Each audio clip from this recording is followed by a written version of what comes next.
the first meeting between a sitting U.S. president and a leader of North Korea. Do we need to see the nuclear stockpile being removed? Or do we need to see IAEA inspectors coming in? I don't think we've yet come up with a common definition of what denuclearization really means. Their nuclear weapons are their insurance card. Well, I don't see any relaxation of sanctions coming out of this upcoming meeting. if you want to put a high bar to it, I mean, I do want to see concrete steps being made.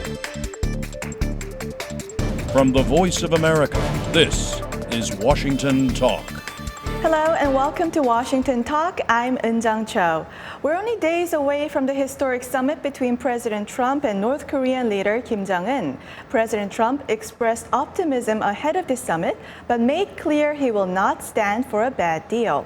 Will North Korea give up its weapons and choose a bright new future?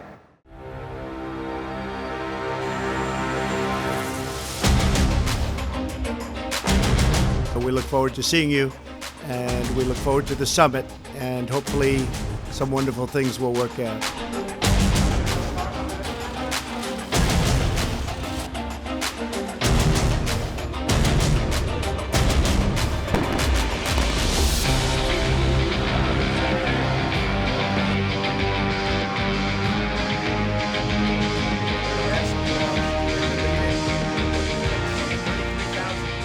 Now my guest today, Professor Andrew Yeo at the Catholic University of America.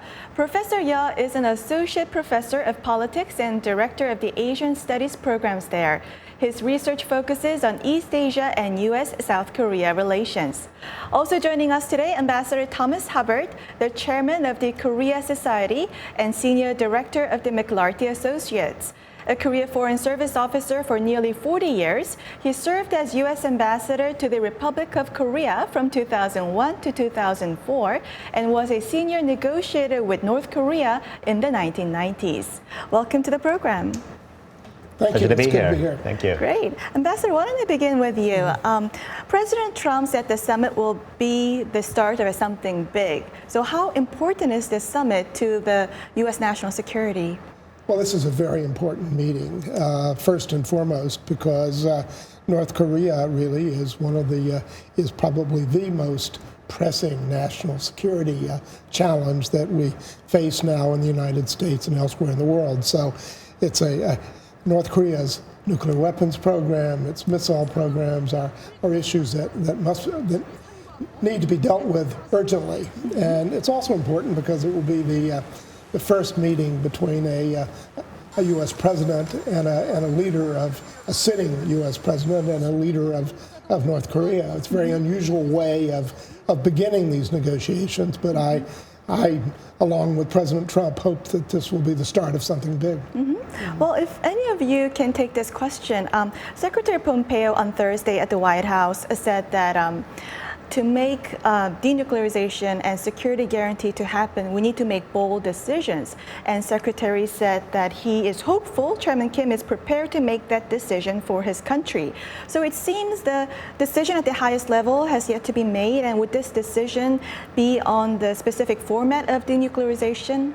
Well, I'll just say, just reading Pompeo's readout yesterday, that he was clear that Kim Jong-un understands what the U.S. is asking at this point, and that's comprehensive, verifiable, irreversible denuclearization. And so leader Kim knows that, but it's a question of the sequencing, the timetable of how long should this process take? Do we do this all in one swoop? So I do think Kim Jong-un is ready to move towards denuclearization, but they're going to have, this is what the summit is for, they're going to try to figure out what are the next steps. Mm-hmm. And it's only been 3 months since we made the decision to have this meeting and prepared for this. Was this enough time to narrow the gap on the concept of denuclearization? Any one of you? Personally, I don't think so. I don't think we've yet come up with a common definition of what denuclearization really means. The North Koreans keep talking about denuclearization of the Korean Peninsula. We talk about dismantlement of the North Korean nuclear program, and I think there are a lot of details that have to be worked out. And I'm pleased that yesterday President Trump voiced optimism, but he also recognized that it's going to be a process, that it will take more than one meeting and a lot of talks to actually narrow those differences. Professor, as long as we get CVID from North Korea, is it okay for us to, make it in a phased process as North Korea wants? Well, of course, in an ideal world, the U.S. would hope that North Korea would lay out their nuclear weapons from the get-go. But we have to be realistic about this. And so the fact that they're talking, that there's a summit happening, I think that's a good start. But I think the U.S. Negotiators know that this isn't going to be a one-shot move. So I think what they're going to be discussing is, what should that timetable look like? What's the sequencing? What steps need to come first before the U.S. makes measures? For instance, rolling back the sanctions. Do we need to see the nuclear stockpile being removed, or do we need to see IAEA inspectors coming in? So those are the things I think that we should be looking out for from this meeting. And speaking about the stockpiles, it seems reportedly at the advanced meetings, North Korea expressed reluctance to hand over the existing stockpiles early in the process. So where does this resistance come from? Well, their nuclear weapons are their insurance card, or what I like to call the family jewels, and you don't want to give them up without knowing for certain what the U.S. may be willing to offer. So from the North Korean side, they don't have an incentive to give everything up all in one swoop. No, I think that's right. It's the North Korean leadership sees this nuclear capability as key to its own survival and key to the future of the country. They have thus far in this process been willing to freeze their testing of both nuclear explosive devices and of missiles. But so far they have not indicated any willingness to give up their existing stockpile of weapons-grade material, and I think that will probably come somewhere near the end of the process. I see. And another important pillar of these negotiations is giving security guarantee to North Korea. What should the United States not do in giving a security guarantee to North Korea? Well, the United States, of course, cannot guarantee the survival of a leader in any country, not to mention North Korea. But what we have indicated so far is that we don't seek regime change in North Korea, that we are prepared to work with the regime that exists there to resolve our problems. I do think the North Koreans are going to be looking for something more, and that something more may relate to the whole issue of peace on the Korean Peninsula and the role of the U.S.-South Korea alliance and our forces there as we go forward. And what about sanctions? When should we ease sanctions for North Korea? Well, I think the President Trump has made very clear that we don't plan to ease sanctions until we see concrete evidence that North Korea is giving up its nuclear weapons program and its missile programs and all of their elements. I think inevitably, once we get into talks, and particularly if we get into phase talks, which I also think is inevitable, that there's going to be some trade-off. Yeah, absolutely. From a starting position when you're bargaining, you don't want to give up the sanctions to begin with, and I do think that there has to be some concrete steps or measures to end the nuclear program before they roll back sanctions. There's some that are saying that the U.S. is going to have to offer something at the table because North Koreans have released the 3 Americans because they haven't tested any missiles or they haven't conducted any nuclear tests. But we really need to see concrete steps that North Korea is serious about denuclearization before the sanctions are rolled back. Otherwise, we're going to have the same cycle repeating again, as Ambassador Hubbard knows very well. What about human rights? Should we talk about human rights early in the process, or would that kind of be a hindrance to the denuclearization talks? In my view, human rights should be part of the process.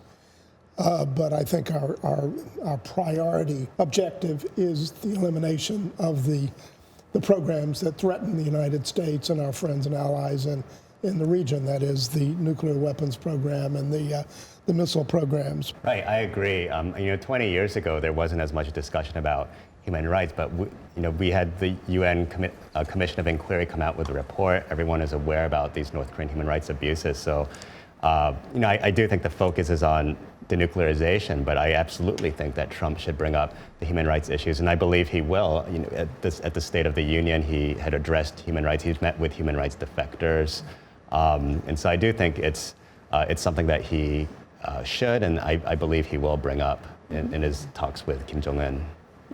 And Ambassador, you were in charge of preparing for the protocol for Secretary Madeleine Albright's visit to Pyongyang in 2000. So what was most notable about the North Korean officials in preparing for a high-level meeting with the United States? Well, they are very meticulous in their preparation, and they do want the visit to go the way they design it. And I have mentioned when I prepared Madeleine Albright's visit to Pyongyang, we were also exploring whether it was possible for President Clinton to visit Pyongyang. And so I discovered that we really couldn't, for example, the North Koreans would not tell us, when and where Secretary Albright would meet with Kim Jong-il, the leader of the time, until she arrived. Mm-hmm. Well, that's very hard to do. When you're dealing with a presidential visit, you need to know these things in advance. And so I think the fact that this meeting is not being held in Pyongyang, where the North Koreans kind of control the shots, is itself a plus. We are much better off doing it in a third country, and Singapore is a very good place. Well, before we go, my last question, first to Professor and then to Ambassador. So what would be a successful outcome for the United States from the summit? Sure. So, if we set a very low bar, that Trump doesn't walk out or get angry, that we actually have the meeting, but then also that there's some statement or commitment that both sides are willing to move forward with denuclearization. I think that would be a low bar success. If you want to put a high bar to it, I do want to see concrete steps being made, particularly on the North Korean side, for denuclearization. And then for the U.S., it may be too premature to talk about what the U.S. may be willing to give up, but if it's a win if they actually come and have this meeting, and that sets the tone for whatever follow-ups are to come next. Ambassador? I agree with that, but I would add that I also hope this meeting will indeed be the start of a process that will lead where we're trying to go, which is in the end game, to eliminate North Korea's threatening nuclear and missile programs. And so if we can come up with a process, if we can come up with acknowledgement by the North Koreans that, dismantlement is what we're seeking at the end of the process, and set that in motion, I think it will be good. Well, on that hopeful note, we'll end this conversation here and watch video for our next discussion. Okay.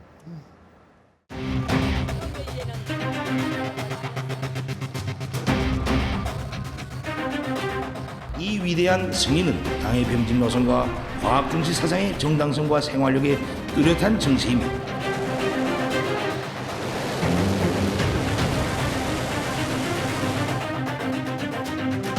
Be in his country. He'd be running his country. His country would be very rich. His people are.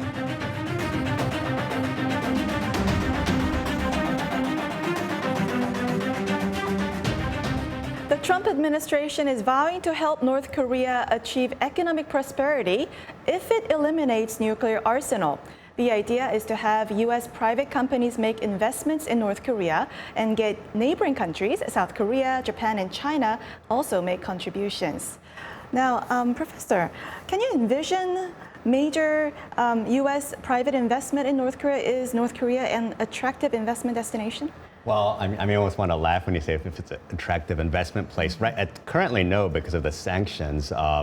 Nothing can really take place until you roll back the sanctions. And in terms of infrastructure, rule of law, or in terms of being able to make business transactions, none of that is in place. But that being said, there are markets that could be tapped. I heard there could be possibly fishing industry or mining could be some things that you may be able to develop. And also, we got to remember that with North Korea, this could be a source of labor in terms of things like textiles or in terms of investing. I think there is potential there, but it's going to take years. It's going to take a while because the infrastructure in place isn't really set up. So what should be the United States government, the role? I mean, should it give some kind of guarantee or inducements for private companies to go in? Well, at some stage, I think, even though the Trump administration says there will be no U.S. government assistance to North Korea, that in the final analysis, there's going to have to be some government role, either through providing investment guarantees, through OPIC and our other organs that are trade and development agency that are there. We may not give actual economic assistance, but there will have to be some kind of government role in that. But I think the key to making North Korea an attractive place for investment is economic reform. That American companies are not going into a country where there is no rule of law, where there's not a framework for investment, not the infrastructure you need for it. So it's going to take, as the professor says, it will take a long time. Recent CIA analysis says that Chairman Kim may be open to open a Western burger franchise in North Korea as a gesture of goodwill. How significant is this? Well, it's more symbolic than anything else. I guess Kim Jong-un likes hamburgers. Trump likes hamburgers, so that's a good sign. Yeah. But yeah, I think it would be more symbolic than anything else. But it's a start, and if that's something that the North Koreans want, maybe McDonald's or some other corporation can look into that. I might just share an anecdote. When we were in Geneva doing the negotiations with the North Koreans, and in fact, right after, and this was in 1993-94, when Kim Il-sung died, the North Koreans actually served us Big Macs in a meeting shortly thereafter. I was quite surprised after a serious talk. The North Korean wives came in with Big Macs, and there was a sign to me there is some symbolic value to it, and they thought we would like Big Macs too. So Were they knockoff Big Macs or the real deal? they were in Geneva, Okay. so they were Geneva. Okay, I so see. they were the real thing. Well, good. Just briefly before we go, President Trump said several times that neighboring countries will foot the bill. So what will be their reaction when President Trump is openly saying that U.S. government will not actually give any economic assistance to North Korea? Well, I think China will continue to be the main lifeline for North Korea and is likely to give quite a lot of assistance as we move forward in this process. South Korea, I think, will be very anxious to move forward as we begin to lift sanctions and move towards denuclearization and reconciliation on the peninsula. Japan will be more reluctant, but the big issue is the Japanese abductees. And Prime Minister Abe yesterday, after his meeting with President Trump, made very clear that there will not be Japanese assistance until they deal satisfactorily with that problem, as well as with denuclearization and elimination of threatening missiles. Well, we'll end discussion here and move on to our next segment. Now, time for the photo moment, a time to look at an interesting North Korea picture. Today we have pictures from Singapore. For local restaurants, upcoming summit between President Trump and Chairman Kim is a chance to introduce commemorative menus. Local dish, Trump Kimchi Nasi Lemak and Taco Summit are among the new menus developed. Now, Andrew, what's your reaction? Right, it's almost a comical image here, but I think it does show the hope, or there's an anticipation or expectation that something beautiful may come out of this meeting, to use Trump's phrase. So it is comical, but I think it's more on the side of optimism that something good will happen.